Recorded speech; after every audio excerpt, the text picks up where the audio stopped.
সব নাগরিকের নিরাপত্তা সরকারের সর্বোচ্চ অগ্রাধিকার। ডিসি সম্মেলনের প্রধান উপদেষ্টা। পণ্যমূল্য নিয়ন্ত্রণে ব্যবস্থা নেওয়ার নির্দেশ। নারী শিশুদের রক্ষা এটা বিশেষ দায়িত্ব, সংখ্যালঘুদের রক্ষা মস্ত বড় দায়িত্ব, কারণ এটার উপরে সারা দুনিয়া নজর রাখে আমাদের উপরে। আমাদের দায়িত্ব, সরকারের দায়িত্ব হলো يا ربنا تقبل توبتنا يا ربنا تقبل توبتنا واغسل حوبتنا واجب دعوتنا واهد قلوبنا। আমিন আমিন ধ্বনিতে মুখর টঙ্গীর তুরাক্তির শেষ হলো এবারের বিশ্ব ইজতেমা। গুনাহ মাফ ও বিশ্ব মুসলিমের কল্যাণ কামনা। প্রতিটি উন্নয়ন পদক্ষেপে রয়েছে বিএনপির অবদান, বললেন তারেক রহমান। দেশ পুনর্গঠন করে মানুষের ভাগ্য পরিবর্তনই লক্ষ্য। শুষ্ক মৌসুমে তিস্তায় উজানের ঢল, ফসল তলিয়ে যাওয়ার শঙ্কা। মহাপরিকল্পনা বাস্তবায়ন কর্মসূচি বানচাল চেষ্টার অভিযোগ।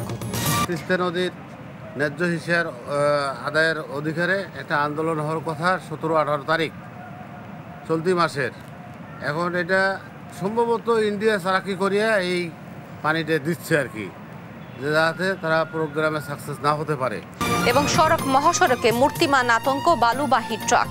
মাদারীপুর ও কুষ্টিয়া চাপা পড়ে শিক্ষার্থী সহ 3 জনের মৃত্যু, স্থানীয়দের বিক্ষোভ। দেখছিলেন দেশ জনপদ সংবাদ শিরোনাম, সঙ্গে আছি আমি তোয়া আফরোজ। এবারে বিস্তারিত। দেশের নাগরিকদের নিরাপত্তা নিশ্চিত করা সরকারের সর্বোচ্চ অগ্রাধিকার জানালেন প্রধান উপদেষ্টা ডক্টর মোহাম্মদ ইউনূস। 3 দিনের জেলা প্রশাসক সম্মেলন উদ্বোধন অনুষ্ঠানে সবাইকে টিম হয়ে কাজ করার নির্দেশনা দেন তিনি। এ সময় আইন শৃঙ্খলা পরিস্থিতি স্বাভাবিক রাখার পাশাপাশি পণ্যমূল্য নিয়ন্ত্রণে মাঠ পর্যায়ে ব্যবস্থা নেওয়ার তাগিদ দেন প্রধান উপদেষ্টা। এ সময় আগামীতে পাসপোর্ট করতে পুলিশ ভেরিফিকেশন লাগবে না বলেও জানান তিনি। ফজলে আদিত্যের রিপোর্ট। রোববার সকালে প্রধান উপদেষ্টার কার্যালয়ের শাপলা হলে 3 দিনের জেলা প্রশাসক সম্মেলন উদ্বোধন করেন প্রধান উপদেষ্টা অধ্যাপক ডক্টর মোহাম্মদ ইউনূস। এই সময় দেশের আইন শৃঙ্খলা পরিস্থিতি স্বাভাবিক রাখতে জেলা প্রশাসকদের সজাগ থাকার নির্দেশ দেন সরকার প্রধান। জানান, সংখ্যালঘু সহ সব নাগরিকদের নিরাপত্তা নিশ্চিত করা সরকারের সর্বোচ্চ অগ্রাধিকার। নারী শিশুদের রক্ষা এটা বিশেষ দায়িত্ব, সংখ্যালঘুদের রক্ষা মস্ত বড় দায়িত্ব, কারণ এটার উপরে সারা দুনিয়া নজর রাখে আমাদের উপরে। আমরা সংখ্যালঘুকে কিভাবে তাদের সঙ্গে ব্যবহার করছি, একটা ছোট্ট ঘটনা সারা দুনিয়াতে বিশাল হয়ে যায়। আমি সেই ভয়ের জন্য তাকে শান্তি শৃঙ্খলার কথা বলছি। এটা আমাদের দায়িত্ব, সরকারের দায়িত্ব হলো সকল নাগরিকের সুরক্ষা বিধান করা। নিত্যপণ্যের বাজার নিয়ন্ত্রণে মাঠ পর্যায়ে ব্যবস্থা নিতে জেলা প্রশাসকদের নির্দেশনাও দেন তিনি। তারপরে সমসাময়িকভাবে যে সমস্ত বিষয়গুলো হয়, যেমন বাজার দর, এটা নিয়ে বহু কথা হয়, সেখানে একটা প্রতিযোগিতামূলক ব্যবস্থা হতে পারে। আমার জেলায় বাজার দর সবচেয়ে ভালো, একটা প্রতিযোগিতাও থাকবে, আমাদের কাজের মধ্যে আনন্দও আসতে হবে। প্রশাসনকে টিম হয়ে কাজ করার নির্দেশনা দিয়ে ডক্টর মোহাম্মদ ইউনূস বলেন, একজনের ভুল সরকার যেন সাফল্য বঞ্চিত না হয়, এজন্য সব দিক বিবেচনায় রেখে কাজ করতে হবে। টিম গঠনের জন্য যখন একত্র হয় তখন টিমের কি করণীয় সেগুলো নিয়ে আলোচনা, কার ঘাটতি আছে, কাকে তোমার কারণে আমারটা নষ্ট হচ্ছে। খেলা হলো একটা সামগ্রিক জিনিস, একজনের ভুল কাজে পুরো টিম তার সাফল্য থেকে বঞ্চিত হয়। কাজে আমরা কেউ যেন এমন কোনো ভুল কাজ না করি যাতে করে পুরো টিমের সাফল্য ব্যাহত হয়। এই সময় ভোগান্তি দূর করতে আগামীতে পাসপোর্ট তৈরিতে আর পুলিশ ভেরিফিকেশনের প্রয়োজন হবে না বলেও জানান প্রধান উপদেষ্টা। পাসপোর্টও দেশের নাগরিকের একটা পরিচয়পত্র, এখানে পুলিশ ভেরিফিকেশন লাগবে। আমরা আইন করে দিয়েছি যে এখন থেকে পুলিশ ভেরিফিকেশন লাগবে না। ফজলে আদিত্য, দেশ টিভি, ঢাকা।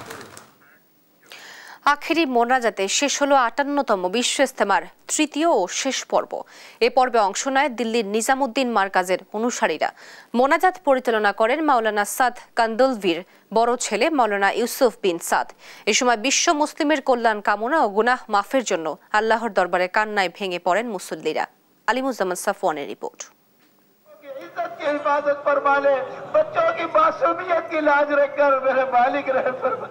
এ কান্না আল্লাহর সন্তুষ্টি লাভের আশায়।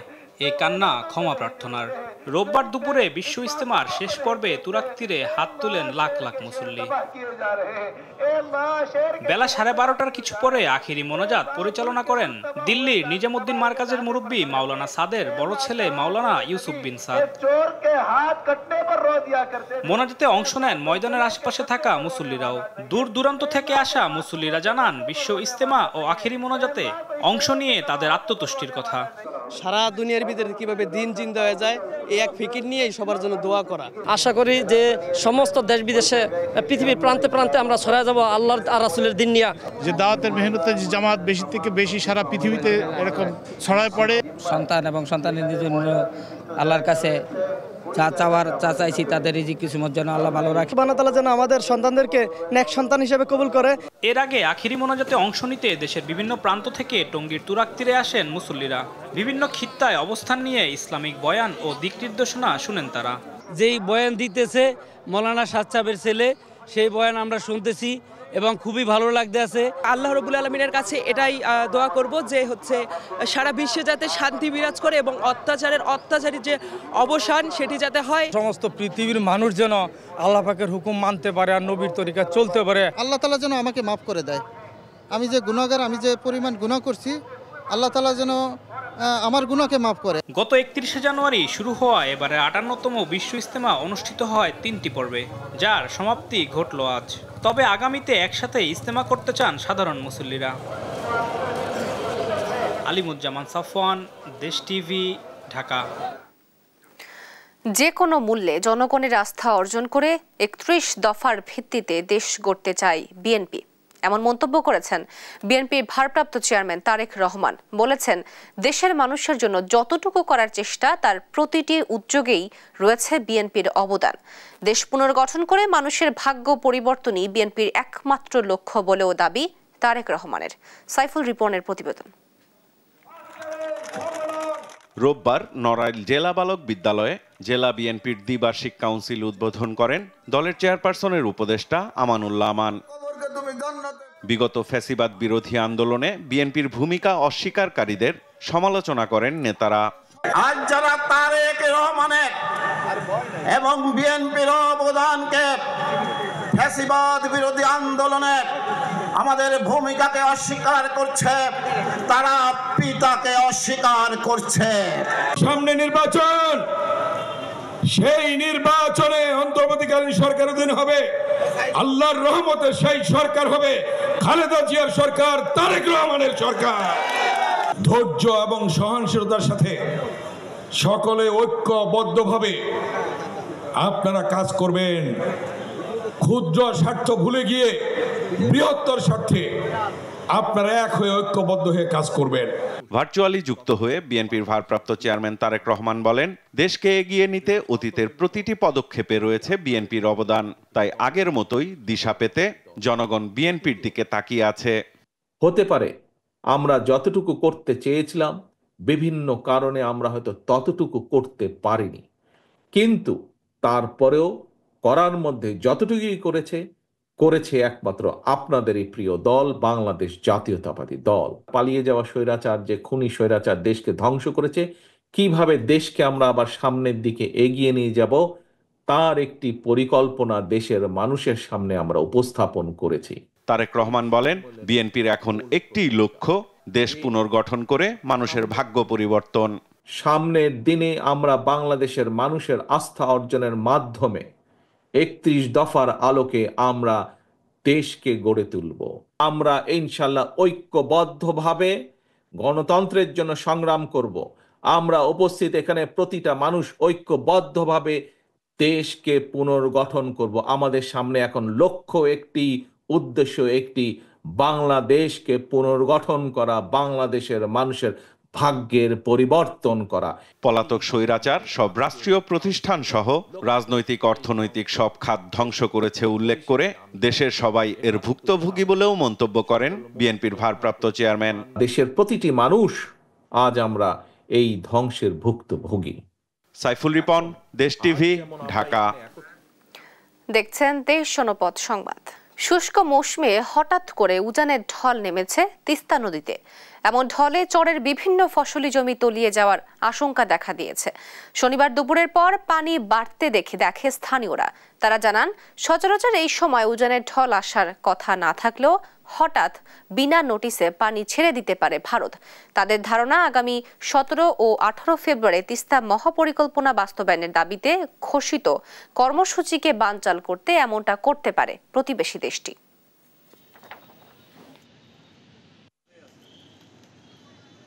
তিস্তা নদীর ন্যায্য হিসার আদায়ের অধিকারে একটা আন্দোলন হওয়ার কথা 17-18 তারিখ চলতি মাসের। এখন এটা সম্ভবত ইন্ডিয়া চালাকি করিয়া এই পানিটা দিচ্ছে আর কি, যাতে তারা প্রোগ্রামে সাকসেস না হতে পারে। এটা সম্পূর্ণরূপে ইন্ডিয়ার মনে করেন যে চালাকি।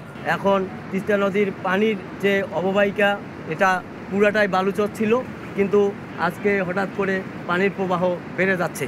এটা আমরা অবশ্যই দেখতে পাচ্ছি যে এটা আমাদের এই আন্দোলনকে মানে থমকে দেওয়ার জন্য এরকম একটা পায়তারা করতেছে।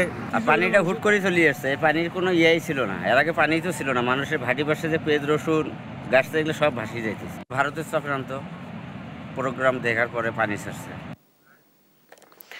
রাজনৈতিক প্রেক্ষাপট, সরকার, নেতা পরিবর্তন হলেও তিস্তা পারে মানুষের ভাগ্য পরিবর্তন হয় না। বর্ষায় অল্প পানিতে বন্যা, নদী ভাঙন, আবার খরায় পানি স্বল্পতায় চাষাবাদ ব্যাহত হচ্ছে তিস্তার লাখো কৃষকের। তিস্তা নদীর এই পরিস্থিতি উত্তরণের জন্য দীর্ঘদিন দাবি উপস্থাপিত হলেও নদী শাসন বা মহাপরিকল্পনা বাস্তবায়নে কার্যকর পদক্ষেপ নেয়নি কেউ। তবে তিস্তা নিয়ে আর কোনো রাজনীতি দেখতে চায় না দুতীরের মানুষ। বিভেদ ভুলে তিস্তা পাড়ের মানুষের ভাগ্য উন্নয়নে দ্রুতই মেগা প্রকল্প বাস্তবায়নের দাবি তাদের। বিস্তারিত সহকর্মী জামাল বাদশার প্রতিবেদনে। তিস্তা নদী একসময় ছিল সমৃদ্ধ, তবে শুষ্কতা, রুক্ষতা এবং প্লাবনের কারণে তা এখন ভাঙ্গনের শিকার। একসময় এখানে পালতোলা নৌকা চলতো, মাঝিদের হাঁকডাক শোনা যেত, কিন্তু বর্তমানে খরায় নদী শুকিয়ে হাঁটু পানিতে সীমাবদ্ধ হয়ে পড়েছে। আর বর্ষায় নাব্যতা সংকটের কারণে নদীতে বন্যা ও ভাঙ্গন সৃষ্টি হয়েছে।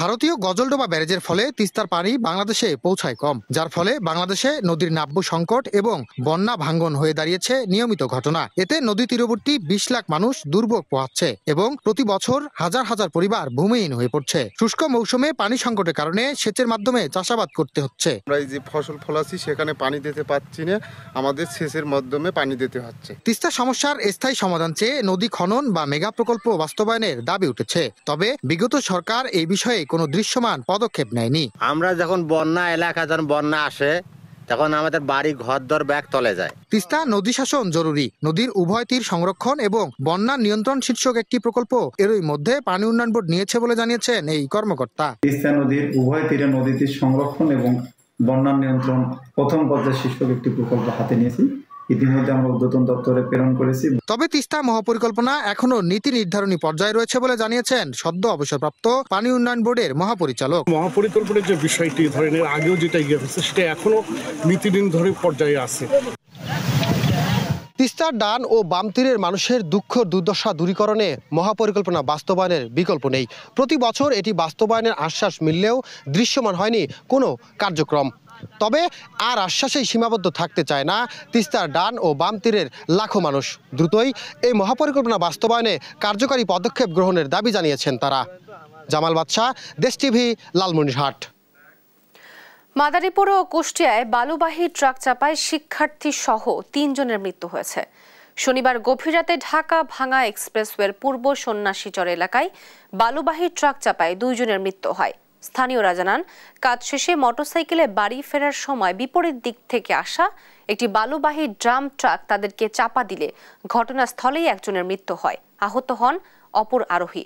আশঙ্কাজনক অবস্থায় ঢাকায় নেওয়ার পথে তার মৃত্যু হয়। এদিকে কুষ্টিয়া শহরের ফুলতলা এলাকায় রোববার সকালে রাস্তা পারাপারের সময় অবৈধ বালু ভর্তি ট্রলির ধাক্কায় এক শিক্ষার্থী নিহত হয়েছে। এ সময় গুরুতর আহত হন তার দাদি আনোয়ারা বেগম। পরে কুষ্টিয়া ঝিনাইদহ মহাসড়ক অবরোধ করে বালু ভর্তি ট্রলিটিতে অগ্নিসংযোগ করে শিক্ষার্থী ও অভিভাবক সহ স্থানীয়রা। ময়মনসিংহ সিটি কর্পোরেশনের রাস্তা ও ড্রেনেজ প্রকল্পে অনিয়মের প্রমাণ পেয়েছে দুর্নীতি দমন কমিশন। রোববার সকাল 10:30টায় দুদকের একটি দল সিটি কর্পোরেশন কার্যালয়ে আকস্মিক অভিযান চালায়। অভিযানে 1575 কোটি টাকা ব্যয়ে ময়মনসিংহ সিটি কর্পোরেশন সড়ক উন্নয়ন ও ড্রেনেজ নেটওয়ার্ক সহ নাগরিক সেবা উন্নতকরণ শীর্ষক প্রকল্পের ড্রেন ও রাস্তা নির্মাণ কাজ ফিতা টেনে পরিমাপ করে দলটি। এতে প্রাথমিকভাবে অনিয়মের তথ্য পেয়েছেন বলে জানান দুদকের সহকারী পরিচালক রাজু মোহাম্মদ সরওয়ার হোসেন।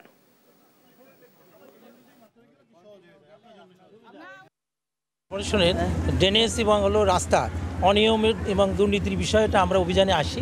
এসে সরেজমিনে আমরা একটা প্রকল্প এই যে আমলাপাড়াতে আমরা সরেজমিনে আমাদের এক্সপার্ট দ্বারা সেগুলো মেজারমেন্ট করছি। অনিয়মও আছে, সেগুলো আমরা এক্সপার্ট কর্তৃক প্রুভ করার পর আপনাদেরকে জানাবো। আমরা চাঁপাইনবাবগঞ্জের পুরাতন স্টেডিয়ামে বসেছে 3 দিন ব্যাপী নারী উদ্যোক্তা মেলা। এ বিষয়ে বিস্তারিত জানাতে যুক্ত হচ্ছেন সহকর্মী তারেক রহমান। তারেক, মেলায় কি কি থাকছে এবং ক্রেতা এবং দর্শনার্থীদের সমাগম কেমন দেখছেন? তো তারুণ্যের উৎসব 2025 উদযাপন উপলক্ষে চাঁপাইনবাবগঞ্জ জেলা প্রশাসন এবং নারী উদ্যোক্তাদের আয়োজনে 3 দিন ব্যাপী মেলা অনুষ্ঠিত হচ্ছে চাঁপাইনবাবগঞ্জের পুরাতন স্টেডিয়ামে। এখানে মোট 66টি স্টল রয়েছে। এখানে নারীদের নিজস্ব হস্তশিল্পে বানানো বিভিন্ন পণ্য নিয়ে কিন্তু তারা এসেছেন সকাল থেকে। যদিও মেলাটা এখনই উদ্বোধন হওয়ার কথা রয়েছে, উদ্বোধনের আগেই কিন্তু দর্শনার্থীদের ভিড় আমরা প্রচুর পরিমাণে লক্ষ্য করছি। এছাড়াও কিন্তু বিভিন্ন স্কুল কলেজ এবং বিভিন্ন শ্রেণী পেশার মানুষও কিন্তু এই মেলাতে আসছেন।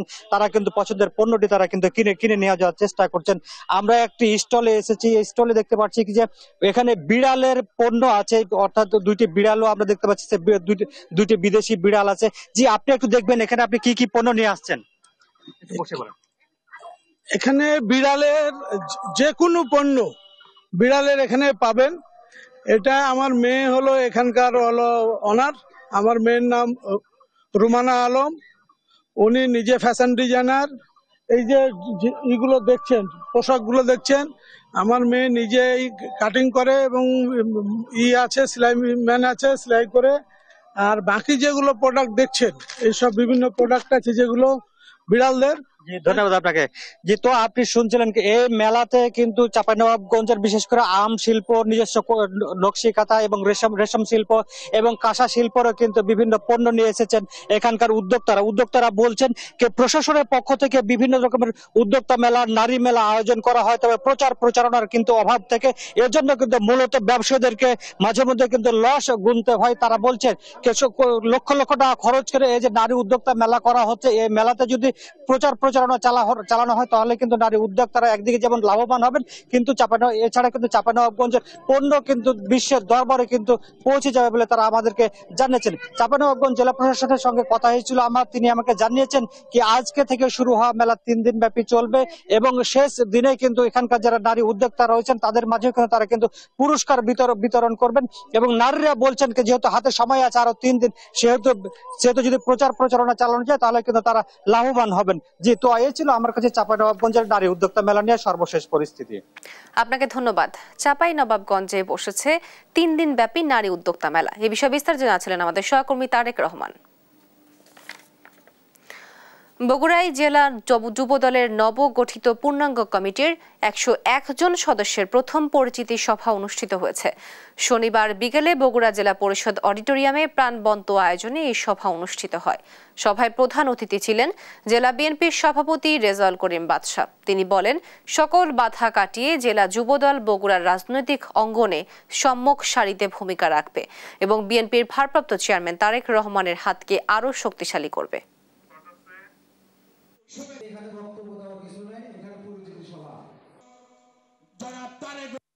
যুবদল সবসময় বিএনপির ক্রাইসিস মুহূর্তে, দেশের ক্রাইসিস মুহূর্তে এদেশের জনগণের পাশে সবসময় ছিল, বিএনপির পাশে আছে। দর্শক, এই ছিল এখনকার দেশ জনপদ সংবাদ। সাথে থাকার জন্য ধন্যবাদ।